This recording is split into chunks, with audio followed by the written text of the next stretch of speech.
All right. As far as the injuries go, Michael Burton has a pec strain. Jody Fortson has surgery this morning on his Achilles. Tyreek will miss practice today with a quad contusion. We'll just let that calm back down.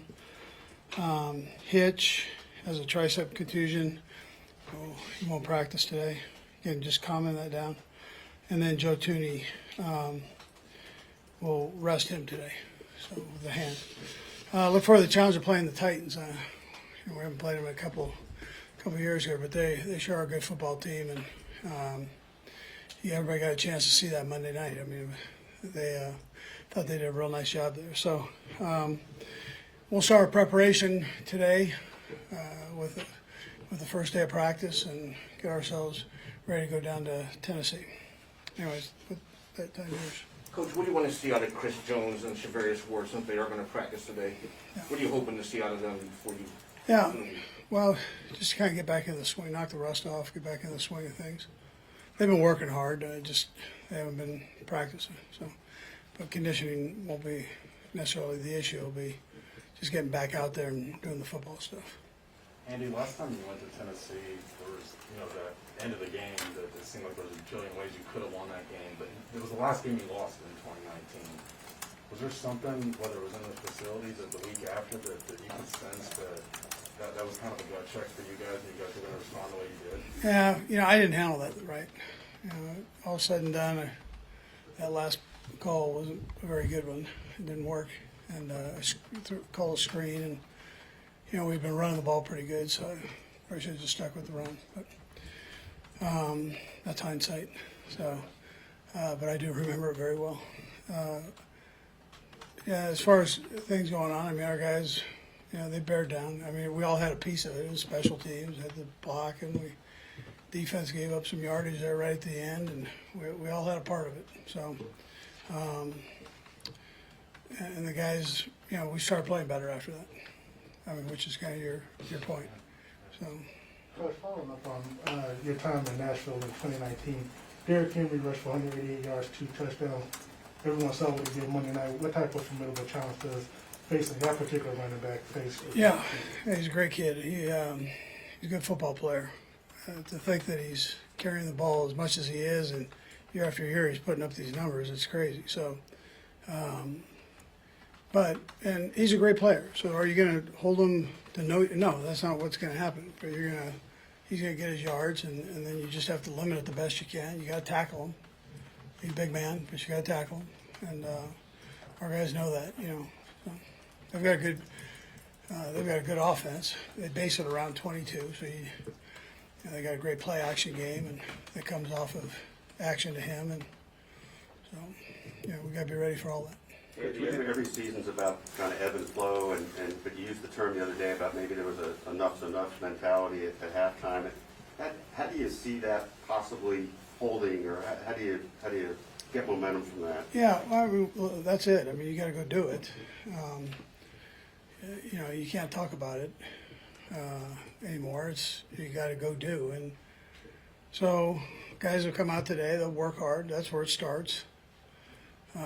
Practice fast and accurate, and try to maximize that the best you can in preparation. And then you let the chips fall where they may when you go play, right? But you got to prepare yourself. And you saw that in the results in the second half. Did you see it, in some way taking form before you went back out at halftime? After halftime? Yeah, I could sense it at halftime that they were kind of tired of what was going on. So yeah. Coach, I know you'll see on Anthony Hitchens, but with him out of the mix, fair to say that Ben Neiman will get those reps making the calls, or would the younger guys maybe mix in there too? Yeah, all three of them will be in there going, so at different spots. Spag's got a lot of different personnel groups in there, but yeah, all three of them can make the calls they need. And Andy, who did have the call responsibilities when Anthony went out in Sunday's game? They kind of mix that up. They mix it up. That's the best I can say. And you mentioned Tennessee's ability to run stuff off of play action. Just for any linebacker, how do you try to teach being aggressive, because you know how talented Henry is, but also obviously being aware of passes that may come behind those windows. Yeah, you gotta study the tape and see if you can't come up with some kind of indicator. They do a great job with that. But you gotta be able to pure read it and then get yourself back in a position where they're not attacking the middle of the field because you're not there. So you're stuck in the line of scrimmage. So, you gotta be disciplined with that. And then you gotta study. Andy, you mentioned Joey Forson having surgery earlier today. What do you tell a guy like that that's worked so hard to make this team and now, has a long road of mentally and physically recovery coming? Yeah, listen, I mean, things happen in this business. He'll be back. He's built a nice foundation for himself. So he got a taste of it. And it's just a matter of him getting in, rehabbing, and getting himself back. But he knows that he can play now. Not that he didn't know that before, but he's done it. So, that's kind of where he's at. And there's no easy way around it. He's going to miss it, but he's going to be plenty busy rehabbing that thing.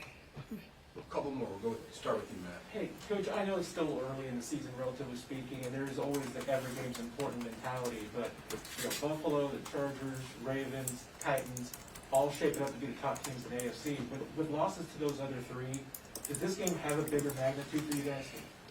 Yeah, they all do. I mean, every game, you gotta treat it like its own, like it's the game, right? I mean, you don't want to. That's just how it is in today's football. So you lose a few games and you're playing catch up. I mean, you just named off 4 teams, and you're playing catch up when you lose a few games. So every game becomes important. Every game should be important, though, to start with. I mean, it's hard for me to stand up and say, well, this one's not so important. Coach, we get to talk with Turk a little bit later today. Just the kind of player he is. He, coming from a smaller school, he's worked his butt off really to be here. Yeah. How have you seen him progress as a player and then be able to make plays like he did last Sunday? Yeah, that was a great play. So he works extremely hard. In practice, he goes 100 miles an hour. He's gifted athletically. He was a running back in high school, so he can move around a little bit. But he works at his trade. That's what he does. And he does it 100 miles an hour. Every play, every day, he's going. You don't have to worry about that with him. Last one, Sam. Just wanted to ask you about Willie Gay. Obviously, he missed a month, but just 18 snaps on Sunday. Is it just a process of working him back to full health? Yeah, he's getting back in the swing of things, and did a good job. He'll keep getting more as we go. Yeah. All right. Thank you. Okay, good. Thanks.